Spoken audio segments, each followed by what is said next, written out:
കാഞ്ഞിരപ്പള്ളി രൂപത social work ഡിപ്പാർട്ട്മെന്റും മലനാട് development സൊസൈറ്റിയും Infam Kanjirappally കാർഷിക ജില്ലയും ചേർന്ന് 2025 ആവിഷ്കരിച്ച് നടപ്പിലാക്കുന്ന വിവിധ സാമൂഹ്യക്ഷേമ ജീവകാരുണ്യ പദ്ധതി സന്മനസ്സുള്ളവർക്ക് സമാധാനം ഉദ്ഘാടനം ചെയ്തു.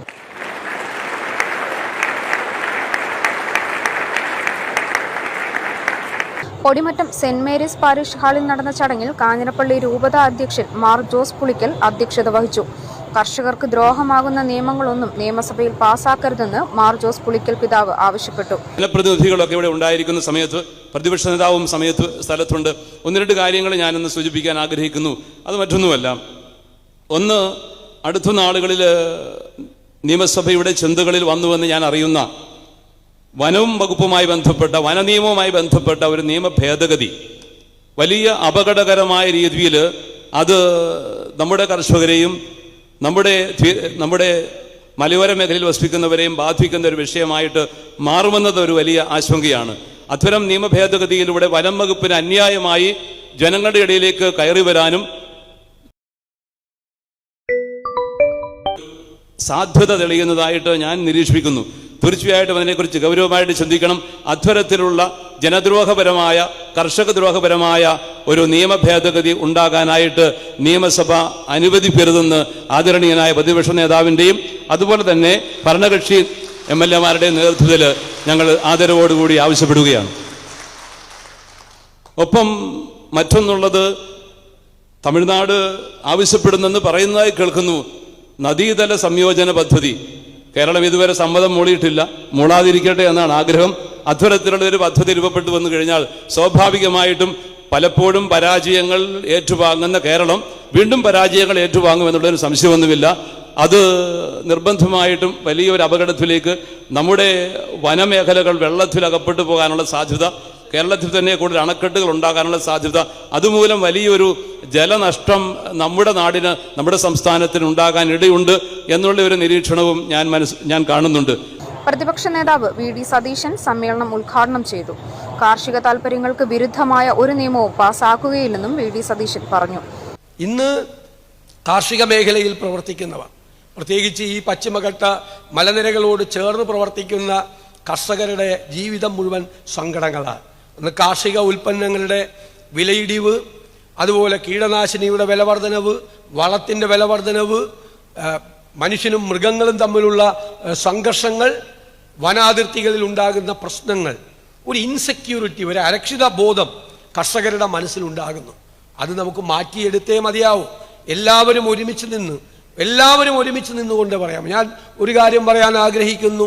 കാർഷിക താല്പര്യങ്ങൾക്ക് വിരുദ്ധമായ ഒരു നിയമവും പാസ്സാക്കാൻ അനുവദിക്കില്ല. ഒരു നിയമവും പാസ്സാക്കാൻ അനുവദിക്കില്ല. ഒരു നിയമവും. കേരളത്തിന് വനസംരക്ഷണം വേണം. നമ്മളൊക്കെ വനസംരക്ഷണത്തിന് വേണ്ടി നിലകൊള്ളുന്ന ആളുകളാണ്. പക്ഷെ 29% വനം കേരളത്തിലുണ്ട്. ആ വനങ്ങൾ സംരക്ഷിച്ചോട്ടെ.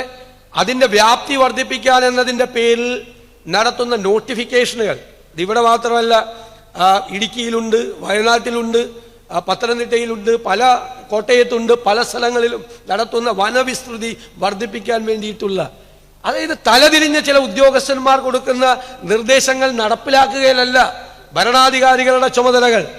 ആ വരുന്ന നിർദ്ദേശങ്ങളിലൂടെ മനസ്സ് വെച്ചുകൊണ്ട് പാവപ്പെട്ട കർഷകൻ അവൻ്റെ മണ്ണിൽ അവൻ നടത്തുന്ന അധ്വാനത്തിൻ്റെ കാര്യം പറഞ്ഞുകൊണ്ട് അവനെ താങ്ങായി നമ്മൾ നിൽക്കേണ്ട സമയമാണിത്. അവിടെയാണ് ഇങ്ങനെ ഉപദ്രവിക്കാൻ ശ്രമിക്കുന്നത്. ഒരു തരത്തിലുള്ള അത്തരം നടപടികൾ ഞാൻ കരുതുന്നത് എല്ലാവരും, ഈ വേദിയിലിരിക്കുന്ന ജനപ്രതിനിധികൾ ഉൾപ്പെടെയുള്ള എല്ലാവരും അക്കാര്യത്തിൽ ഒരുമിച്ച് നിൽക്കും എന്ന് തന്നെയാണ് എൻ്റെ ഉറച്ച വിശ്വാസം. ഉറപ്പായി ഒരു കാര്യം ഇനി നമ്മൾ കർഷക താല്പര്യങ്ങൾ ഹനിച്ചുകൊണ്ടുള്ള ഏത് തീരുമാനങ്ങൾ നമ്മൾ എടുത്താലും അത് കേരളത്തിന് സംഭവിക്കാൻ പോകുന്ന ദുരന്തമായി മാറുമെന്നുള്ള യാഥാർത്ഥ്യമാണ്. ഇതിപ്പോൾ ഈ നടത്തുന്ന പ്രോജക്റ്റുകൾ ഗവൺമെന്റുകൾക്ക് പോലും മാതൃകയാണ്. ഞാൻ ഗവൺമെന്റ് ഇതുപോലത്തെ പ്രോജക്റ്റുകൾ ചെയ്യണം എന്നല്ല പറയുന്നത്, പക്ഷെ ഗവൺമെന്റുകൾക്ക് ഇത്തരം പ്രോജക്റ്റുകളെ പ്രോത്സാഹിപ്പിക്കാൻ കഴിയും. ഇൻഫാം ദേശീയ ചെയർമാനും മലനാട് ഡെവലപ്മെന്റ് സൊസൈറ്റി ഡയറക്ടറുമായ ഫാദർ തോമസ് മറ്റമുണ്ടിയിൽ ആമുഖ പ്രഭാഷണം നടത്തി. അതുകൊണ്ട് ഏറ്റവും അടുത്ത് ഇതിനെ സംലഭ്യമാക്കിക്കൊണ്ട് ജീവൻ നിലനിർത്താൻ ആവശ്യമായ ക്രമീകരണം ചെയ്യുന്ന ഒരു പദ്ധതിയാണ് ഓക്സി ബ്രീത്ത് എന്ന് പറയുന്നത്. അതോടൊപ്പം തന്നെ വിദ്യാഭ്യാസ രംഗത്ത് എഡ്യൂക്കെയർ പദ്ധതി വഴി പഠനത്തിൽ മികവ് പുലർത്തുകയും എന്നാൽ സാമ്പത്തികമായി ഉപരിപഠനം നടത്താൻ ബുദ്ധിമുട്ട് അനുഭവിക്കുകയും ചെയ്യുന്ന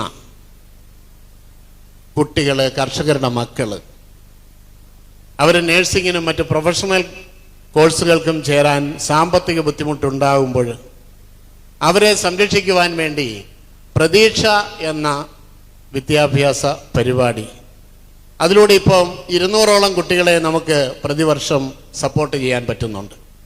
അതുകൂടാതെ നമ്മുടെ നഴ്സറി കുട്ടികൾക്ക് വേണ്ടി രാരീരം പദ്ധതിയും നമ്മൾ ആവിഷ്കരിച്ച് നടപ്പിലാക്കുന്നുണ്ട്. മലനാട് പ്രകൃതി പരിപാലന പദ്ധതികളുടെ സമാരംഭം കാഞ്ഞിരപ്പള്ളി രൂപതാ വികാരി ജനറൽ ഫാദർ ജോസഫ് വെള്ളമറ്റവും മലനാട് എഡ്യൂക്കെയർ പദ്ധതികളുടെ സമാരംഭം ചീഫ് വിപ്പ് ഡോക്ടർ എൻ ജയരാജും മലനാട് ഓക്സിബ്രിത്ത് പദ്ധതിയുടെ സമാരംഭം മാണി സി കാപ്പൻ MLAയും സ്വാന്തനം കരുതൽ പദ്ധതികളുടെ സമാരംഭം വികാരി ജനറൽ ഫാദർ കുര്യൻ താമരശ്ശേരിയും സഫലം പദ്ധതിയുടെ സമാരംഭം വാഴൂർ സോമൻ MLAയും ഹൃദയപൂർവ്വം പദ്ധതിയുടെ സമാരംഭം വികാരി ജനറൽ ഫാദർ ബോബി അലക്സ് മണ്ണപ്ലാക്കിലും മലനാട് ഫാർമർ കെയർ പദ്ധതികളുടെ സമാരംഭം അഡ്വക്കേറ്റ് സെബാസ്റ്റ്യൻ കുളത്തങ്കൽ MLAയും മലനാട് ആശ്വാസ് ക്യാൻസർ കെയർ പദ്ധതിയുടെ സമാരംഭം Kerala social service forum director father Jacob മാവുങ്കലും നിർവഹിച്ചു. Ashanilayam school director father Roy Vadakkel, Penuel Emmanuel director father Sebastian Perunnilam, Bethlehem Ashram director father Jins Vathallu Kunnel എന്നിവരെ മാർ ജോസഫ് പുളിക്കൽ ആദരിച്ചു. ഇൻഫാം കാഞ്ഞിരപ്പള്ളി കാർഷിക ജില്ലാ president advocate Abraham Mathew Panthiruvelil സ്വാഗതവും Malanad Infam joint director father Albin Pulthakidiyil നന്ദിയും പറഞ്ഞു.